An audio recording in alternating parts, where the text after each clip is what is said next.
कहें कि चुनावी जनसभा में आई थी बहन मायावती जी।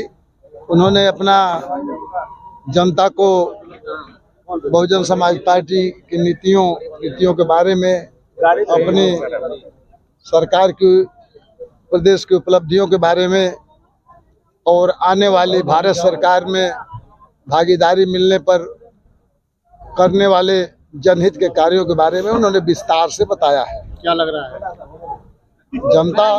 जनता जो है आकर्षित है और वो बहन जी के बात विचारों को वो जो है मानेगी, क्योंकि बहन जी के विचार बाबा साहब डॉक्टर भीमराव अंबेडकर के विचारों के आधार पर आगे बढ़ रहे हैं। मानव कांसीराम जो कारवां लेके चले हैं, बहन मायावती जी उसका नेतृत्व कर रही हैं। 2019 के बाद ये पहली बार लोकसभा की सीट बड़े उत्साह के साथ आई है और आज पहुंची है और बड़ी भीड़ देखने को मिली है, इस पे क्या कहेंगे?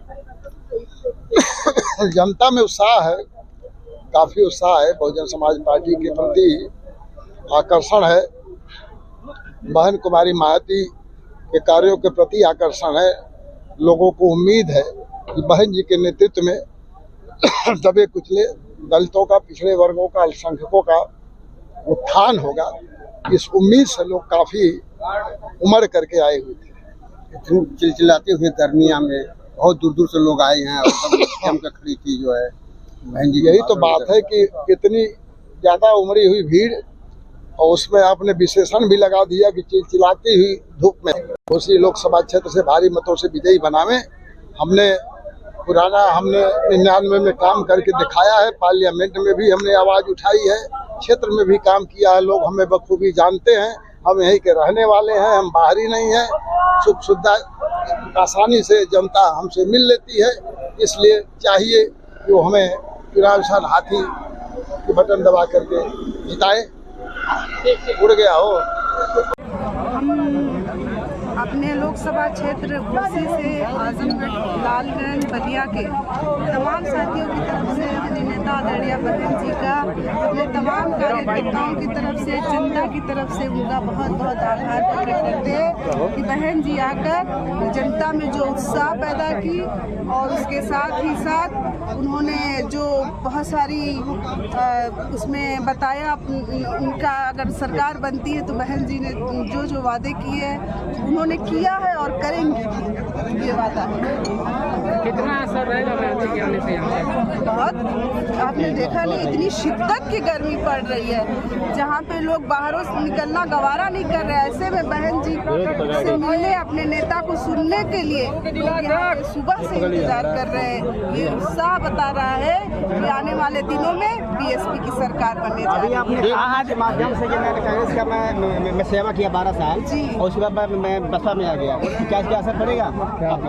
देखिए, ये बात गवाह है, हम कोई फ्लाइट से उड़ते हुए नेता नहीं आए हैं। हम जमीन में संघर्ष किए, गलियों गलियों में झंडा डंडा ढोने का काम किया है। ये मैं नहीं, आप मुबारकपुर की सरजमीन गवाह है, वहाँ की जनता गवाह है कि किस तरह से एक बुनकर की बेटी संघर्ष कर रही थी। जबकि आप जानते हैं कि कांग्रेस पार्टी का कोई जनाधार नहीं है उत्तर प्रदेश में, ये कोई झूठ नहीं है, ये सच्चाई है। आपने पिछला लोकसभा हो या विधानसभा का रिजल्ट देखा होगा। तो ऐसे कम जनाधार वाली पार्टी में भी मैंने एक संघर्ष के बल पर अपने को स्थापित करने की कोशिश किया था, अपने समाज को स्थापित करने की कोशिश की थी, अपने समाज की जो भी परेशानियां थी उसके लिए मैंने कोशिश की थी। लेकिन ये कांग्रेस पार्टी के लोगों ने बुनकर की इस बेटी को नजरअंदाज करके उसके साथ सरासर धोखा दिया। तो क्या लगता है इस बार? देखिए, बहुजन समाज पार्टी एक बड़ी जनाधार वाली पार्टी है। मैं पहले नहीं जानती थी, लेकिन जब बहन जी ने मुझे आशीर्वाद दिया, मैंने बहन जी से कहा कि बहन जी, ये मैं बुनकर की बेटी हूँ, मैं ये इतना बड़ा चुनाव नहीं लड़ पाऊंगी। बहन जी ने मुझसे कहा कि सबिया बेटा तुम जाओ मैदान में ये टिकट लेके, मेरे संगठन के लोग, मेरे कार्यकर्तागण, मेरे पदाधिकारीगण तुम्हारी हिम्मत बनेंगे, ताकत बनेंगे। और चुनाव व्यवस्था और पैसों से नहीं लड़ा जाता है, चुनाव जनाधार से लड़ा जाता है। और जब मैं जैसे जैसे अपने तमाम बहुजन समाज पार्टी के पदाधिकारीगण और कार्यकर्ताओं का शुक्रिया अदा करते हुए कहती हूँ कि उनके साथ जैसे जैसे मैं समाज के लोगों के बीच में जाने का काम किया, मैंने देखा कि Bahujan Samaj party booth booth तक बहुत मजबूत है। और ऐसे में बहन जी ने लोगों दलों से न करके जनता के दिलों से गठबंधन किया। बहुत बहुत क्या लगता है 2024 में 2024 क्या लगता है आपका? हम जीत रहे हैं, हमारी सरकार बन रही है। कितने से कितने से कितने से कितने से जनता का आशीर्वाद है। 4 जून कितने से? बहुत हम भारी मतों से, हमारी भारी वोटों से, भारी जनता की। तो 4 जून किसके नाम 4 जून किसके नाम रख रही हैं? बहुत बहुत शुक्रिया। 4 जून किसके नाम? 4 जून बीएसपी के नाम, बहन कुमारी मायावती जी के नाम।